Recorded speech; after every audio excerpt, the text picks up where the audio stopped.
Good evening, everyone. It's Joe.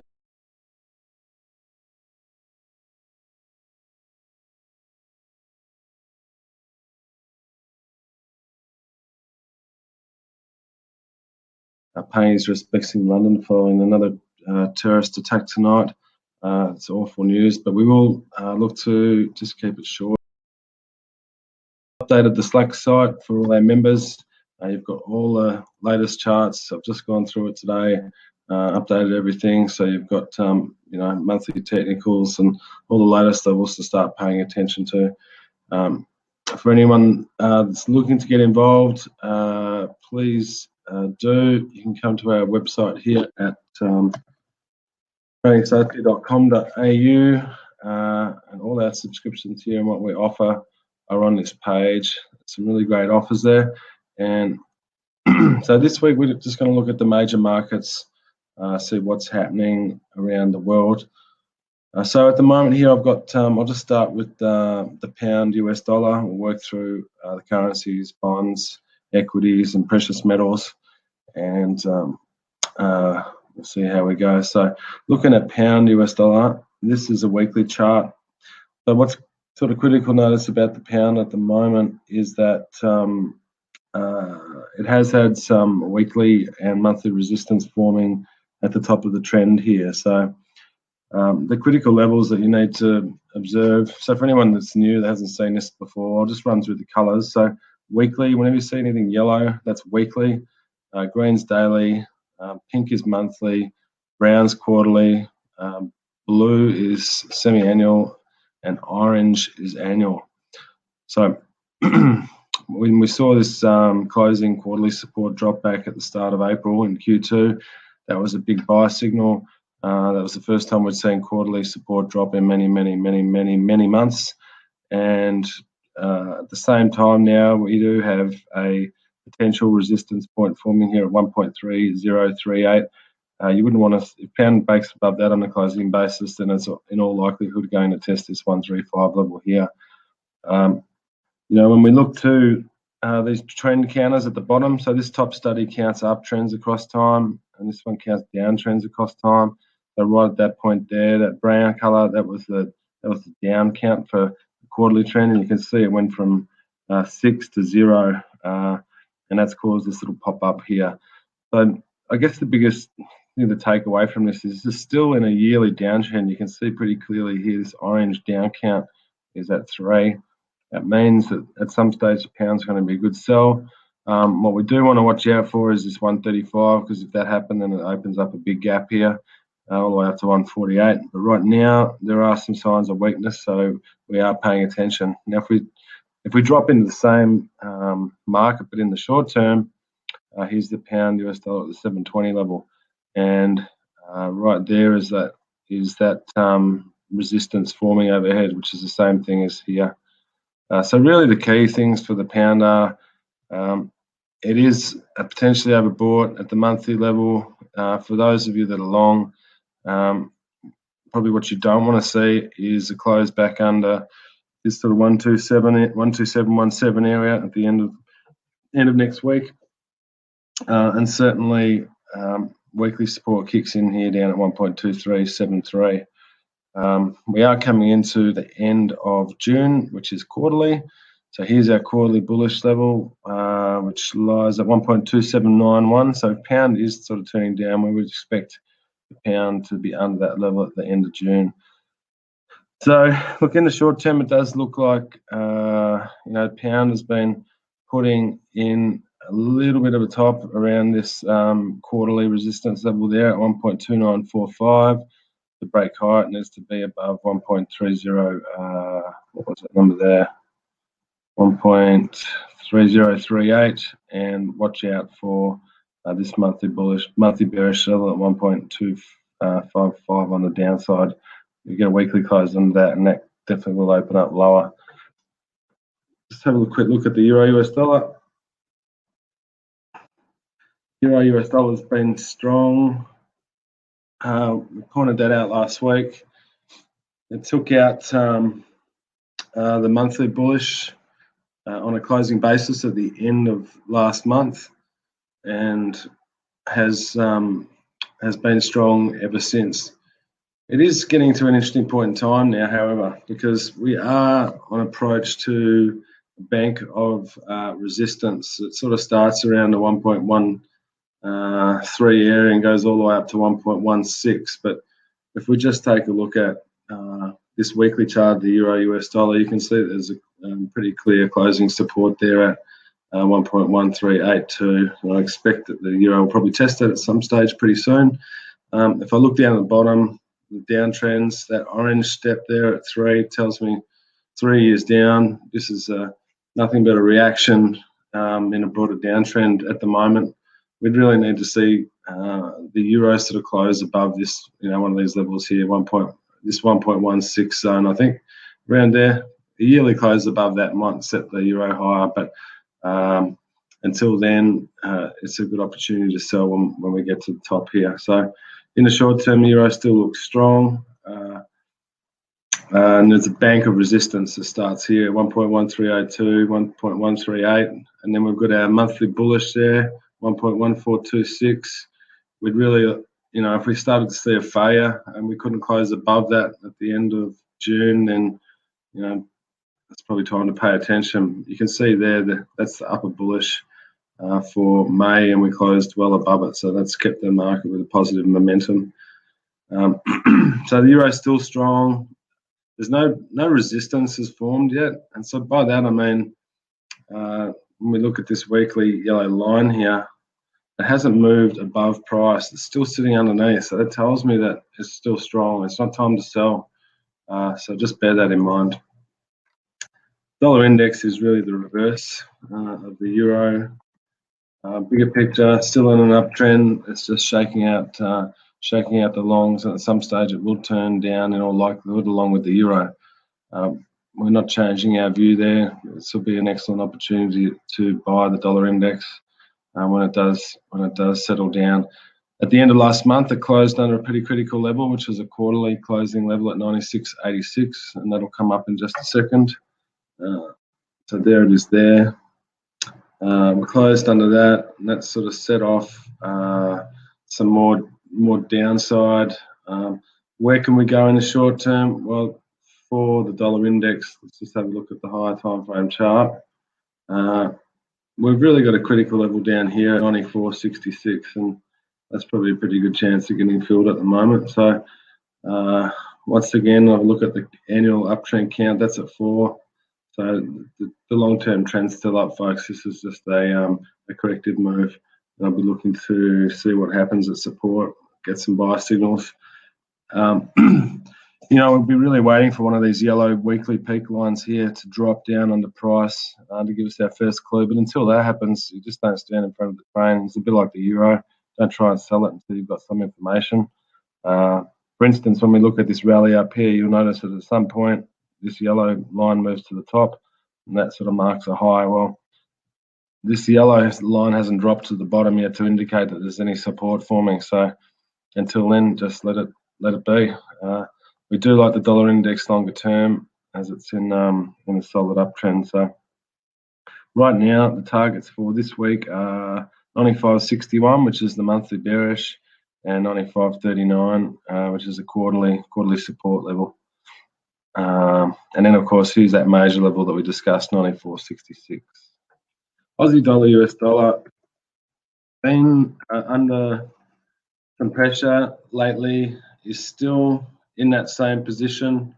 Really the Aussie is quite straightforward. It's either one of 3 states that it can be in at the moment. It can either be above 78 cents on a monthly closing basis, which would open up 95, or it can be between 78 and 70 is the line in the sand.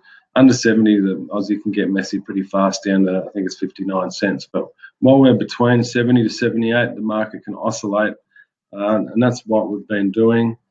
Right now, for anyone that's short Aussie dollar, what you probably don't want to see is a weekly close above 75. That would open up a retest of a little bit higher. Conversely, on the downside, you've got this weekly support and quarterly support level at 73.88. So a weekly close under that would open up a test of the quarterly bearish pivot at 73.16 coming into the end of end of June. So I'd like to see the Aussie back under 73.16 end of June for it to keep going down. What other currencies can we look at? We might just flip on to, might just flip over to equities. So let's take a look at S&P 500 futures.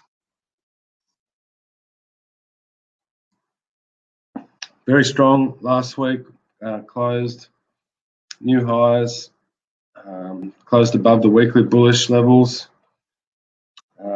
Really, it's quite interesting because the way it's been playing out, equities have been rallying without taking out the monthly bullish pivots, which is a little bit unusual. So if I was to, so if I look at, here's a monthly chart of the S&P, and what I'm looking at is this little green pivot here. Well, each of those four there, the first one above each candle. For the last 4 months, we've been heading up, but we've been unable to close above this upper bullish pivot, and that is a little bit of a concern for me. So on the one hand, the market is strong and it's breaking out. You can see here you've got this monthly closing support all the way down at 21.71.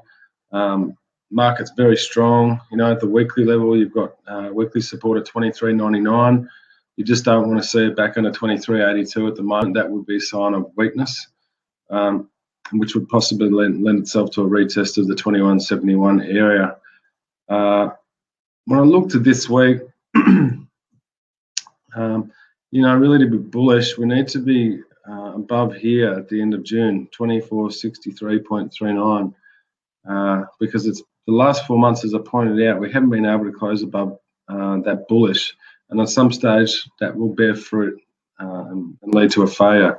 So, you never tell the market what to do. We're happy to wait. Here's the levels that we need to see. There's this 2400, 23, whatever it is, 23.99. That's the critical support there, and watch for a failure of this 24.63 area. If it can't close over that at the end of this month, then you might see a bit of a correction in the S&P 500. But certainly at the moment, there's no resistance that's been formed yet. There's we've not seen a resistance created above price, so that tells me that it's still not ready to go down. So don't try and sell it just yet, but there are some big warning signs there saying, well, okay, that's fine, you're going up, but you're not taking out the levels that you need to sustain that move. So I'll be interested to see the E-mini as we progress through this month. And really all the other American equities are fairly similar. The Dow Jones is the same. Have a quick look at that.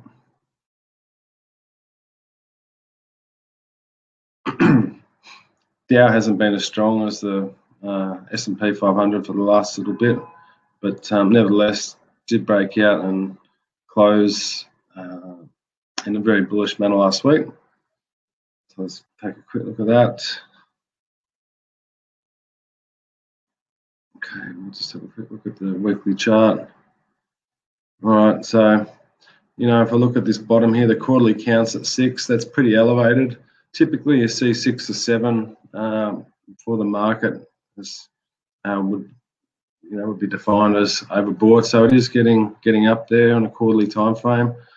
The critical supports for the Dow there are 21,006, and then obviously a break of 20,804 on a weekly basis does open up this big gap all the way down here.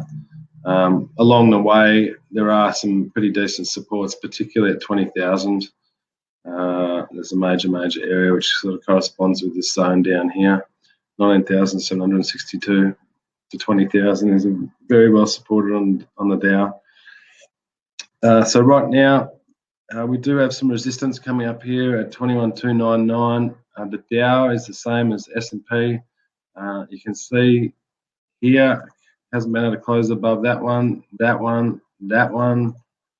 and now we're into the 4th month of not being able to take out a bullish level. So this puppy's got to take out these levels up here at the end of June. It would be very interesting if we didn't close above this quarterly bullish pivot at 21,299. That would be a fair warning that all's not well and this rally needs a breather. In the bigger picture, we still think that the Dow's going up, but we do need to pay attention to overbought, oversold states. In the long term, however, we think the Dow is a raging buy, and we've been pointing that out. Like if we come into our site here, you'll be able to see. I'll find the Dow. Where is it? Dow Cash. Okay, so we've updated some charts today. But if I pull out one of the long-term ones, there it is there. So to the upside, you're talking 22,000 plus, and there's major support at 20,000. But up above this channel here, the Dow can absolutely motor. So, you're talking about the Dow just going ballistic from this sort of 22,500 around there. It can really motor. So we're watching for the Dow to have a pullback over the next month. If it does, it's probably going to shake out a lot of longs, and we're going to be ready to buy it. But conversely, if it does close super bullish, then it could well be breaking out. So let's just take it 1 month at a time. So equities are pretty much the same around. Might just have a quick look at the All Ords in Australia. That's got a slightly different flavour to it at the moment. It made a new yearly high. The basic story with the All Ords is that it's made a high. It's on a bit of a corrective mode at the moment. It tested last year's close down at 57.19, and it held that and bounced off. Now it's just going back to retest last month's midpoint. So a bit of a critical sort of week next week for the All Ords. And I'll just pull up. So here's the new high that we made up here. Sorry, folks, the computer's just thinking at the moment. So that was the new high. We've come all the way back down to last year's close, which we bounced off, and we're now forming some monthly resistance. So that's something that we need to pay attention. So really the Aussie share market needs to get back above this 59.47 level on a closing basis to be sort of strong in the short term. If we look at last month's midpoint, it's sitting there at 58.48. So we're just backtracking to see if we can get up to the middle of last month's range. So I am watching 58.48 this week because it sort of coincides with this quarterly resistance level. So if we fail there, then it's possible that the Aussie market is correcting a bit lower. And conversely, if we can take out this 58.61, on a weekly basis, then that will probably open up a retest of the high, and we'll see what happens there. So I'm very interested in 58.61 this week for the All Ords. Bigger picture, when we look at it, there is a fair bit of space opening up down here, so it is important that that the Aussie does hold this 57.68 level on a weekly closing basis. If that was to give way, and then last year's close gave way at 57.19, then it could be in for a corrective mode. But as you can see, it's still in a broader uptrend channel there. I can probably draw that for you roughly here. That's the sort of channel that's in. So what we don't want to see is it sort of closing under here on a weekly basis and dropping out of that channel. If I look to the overall year, where we need to be at the end of 2017 is effectively right here. We need to close above this. It'll be that high there. So right at the end that's the last day of the year there, 57.46. If we're above that on a yearly closing basis, then the All Ords has permission to go higher. But do keep your eye on a weekly close on the 57.68.9, as that could open up a retest of support. So I might have a quick look at precious metals now. Gold. Been watching gold pretty closely.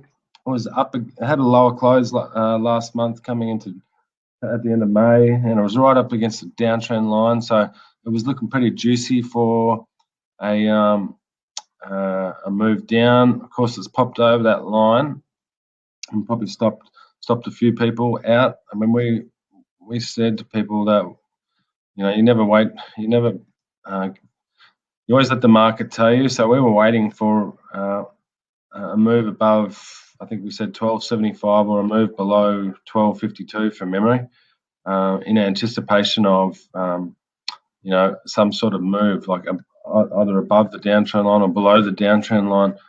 Just to explain what I'm talking about, I might actually come into here. So we find gold here. There it is. Okay, so I'm talking about this downtrend line here. Right. So on Friday we popped over that downtrend line, which is held for for many months. So in the short term for gold, it's obviously a little bit bullish. What you want to be watching for this week is a weekly close over 1286.3, or even a daily close above that in the short term, and that will then open up that annual closing level at 1307.8. So watch for that. On the downside, probably need to zoom in a little bit more. I think what you're sort of looking for, if I just put in the forecast pivots for next week, yeah, we're really looking for, to the upside, we want to move above 1291, and for the downside, we're looking for a move below this sort of 1264 on a weekly closing basis. If I look to the steps down at the bottom, so this tracks uptrends across different time periods, but intraday, so 60, 120 minute, 240 minute, half day, and daily. And this bottom one tracks downtrends across different time frames as well. So you can see, on Friday in the last session, there was like a daily uptrend, a 480 minute uptrend, and some 120 minute uptrends, but there was no downtrends, and that's why the market went up easily. So gold and silver look sort of bullish in the short term. There is a little bit of space opening up. They do need to close over 1286 in the short term for gold. And to the downside, you probably need to be aware of, there's a couple of levels. You're probably looking at this quarterly close level here, 1247. If you get a daily close under that, then it's probably opening up this weekly peak at 1227. And through there, gold gets pretty messy pretty fast. Interesting with gold as well, because it's been a while since gold, like the Dow, been a while since gold has been able to take out the bullish pivots to the upside. So if I add them back in, I'll just turn off this daily one.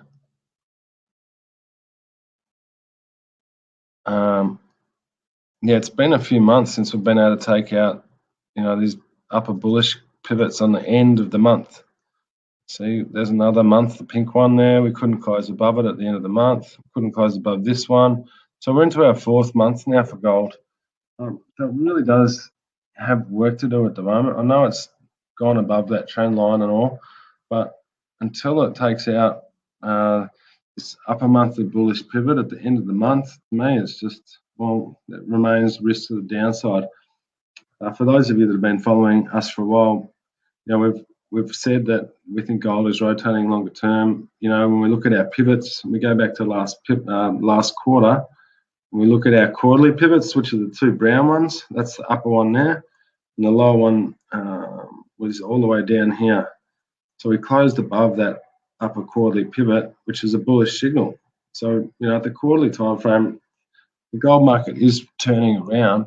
It's just this monthly time frame that's proving troublesome. And so I've seen this many times before, and I'm wary of gold, even though it's sort of popping a bit higher.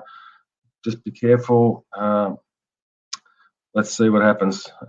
Silver tells a fairly similar story, to be honest. So I probably won't. Let's have a look.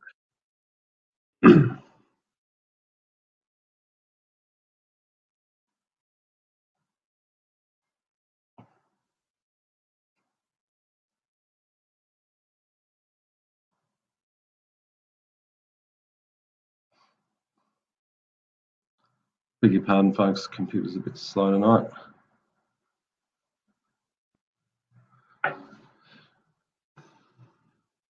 Okay, we'll start with the weekly chart. Let's have a look. Right, so silver had this rising monthly support, so that's provided a springboard, to be honest, for silver. That's on the change of the new month, and the levels there are pretty obvious. So silver can run up all the way up to here at 1830. This 1855, 1850 levels, very, very important. If you've got a yearly close over that, silver could go crazy up, in my humble opinion.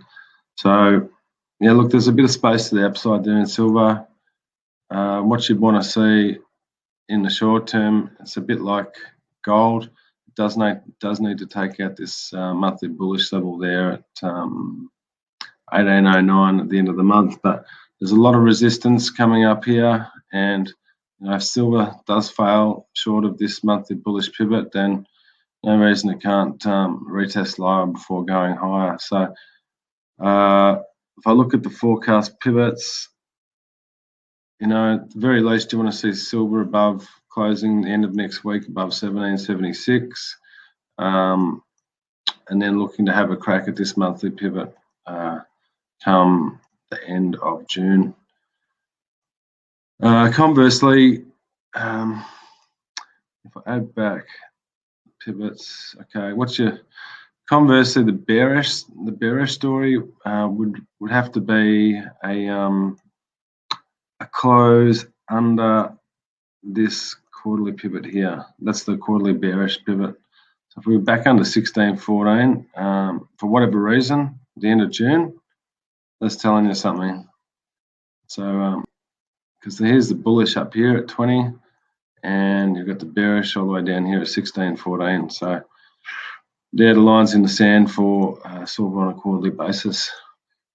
Another interesting market's 30-year bonds. Have a quick look at that.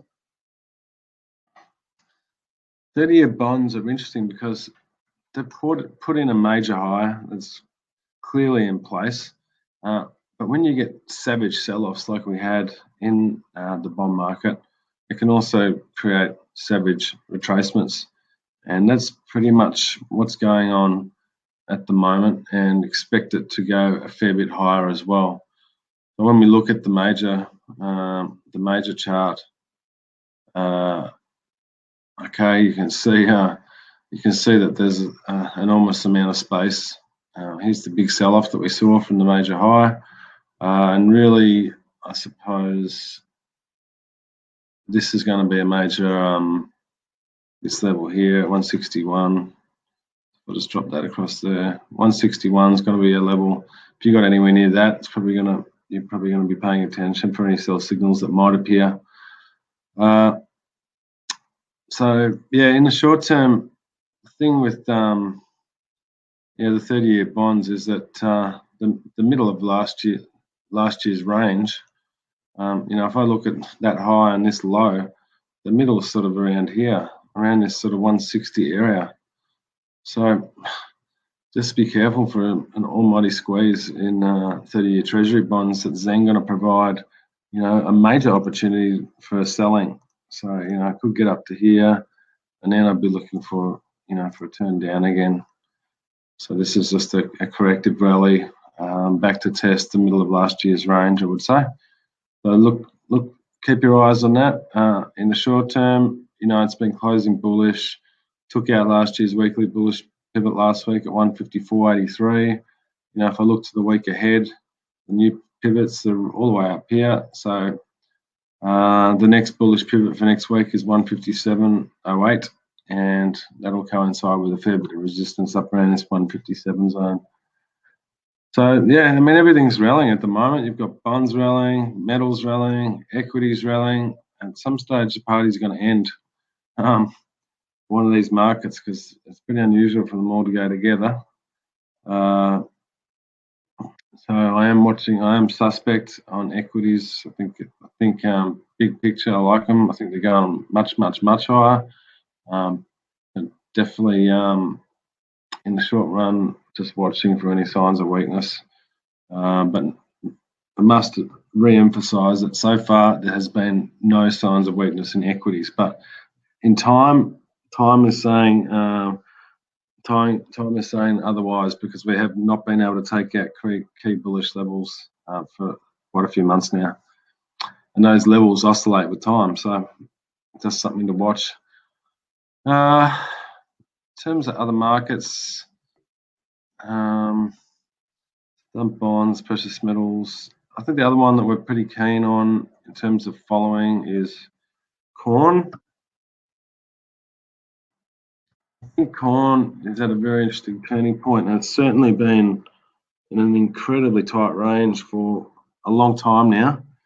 And as soon as it takes out a monthly bullish level, that will be enough for me. I'm just going to show you guys the bigger picture so you can see for yourself what I'm referring to. So here's the short-term chart of corn. It's been in a very tight range for quite a long time. It's been, the high has really been this quarterly level there at 37.44. Let's look at the quarterly. Sorry, the weekly chart. That's the one that will tell you what's going on. So we're above monthly closing support there at 36.62, and we're above weekly support here at what's that level there? So that's 37.06 and 36.62. That's the weekly and the monthly level. What's interesting is that there's just nothing here above. There's just big holes. So, if corn can take out, the recent high on a closing basis, then it can move a lot. So what does that mean for this week? Well, let's just have a look at the forecast levels. Okay, so there's a forecast weekly bullish this week. We'd like to see a weekly close over 37.63, and that will coincide with a weekly close over this quarterly resistance that it's not been able to take out for quite a long time now. And then all of a sudden, there's a big gap up to this monthly bullish at the top here at 38.67. Sugar's breaking down. Let's have a quick look at that. But it is coming into yearly levels. So we are looking for, because the relationship across time is potentially set up for a reversal. If that coincides with, some annual supports, then we'd be prepared to have another go at it. We did have a go at going long sugar a little prematurely. We didn't drop any money on it, but definitely keen to have another go. And I'll show you on the major chart why. So here's the key supports that I'm talking about: 12.80 through to 13.16. You've got a quarterly, yearly, and monthly support there. So looking for a reversal there. If I pull up the weekly chart, you'll see the same thing. All the way back up here, we had this closing monthly level. So that closing peak, this closing pink level there. Once that happened, the market's never looked back, and it's come all the way back down to this monthly level down the bottom. And you see that happen in each time frame. Like at the moment, we've come inside this quarterly level here. Now we're searching for this quarterly point at the bottom. So I do think somewhere in this sort of 12 to 13.16 zone is going to be a good opportunity coming for sugar. So just keep your eyes open for that one. We've probably left out oil. Let's take a look at oil.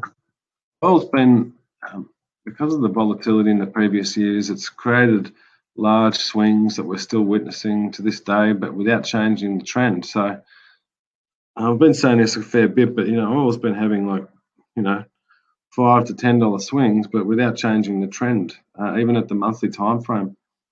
We had a bit of a spike low down to, I think, 43.76 pretty recently. That was right into support. That's it down here. And when we look at our bullish and bearish levels, what's clear is that we're not actually closing under, despite the fact that have these big moves at the end of the month, we're not closing under any bearish levels. So that's why we get these violent moves back up and violent moves back down.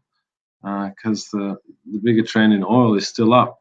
And I know when I'm wrong. I'm wrong. I think coming into the end of the quarter, if I put up the pivots, okay, so there's our bearish quarterly pivot. We've got to close June under 42.28 to be bearish oil.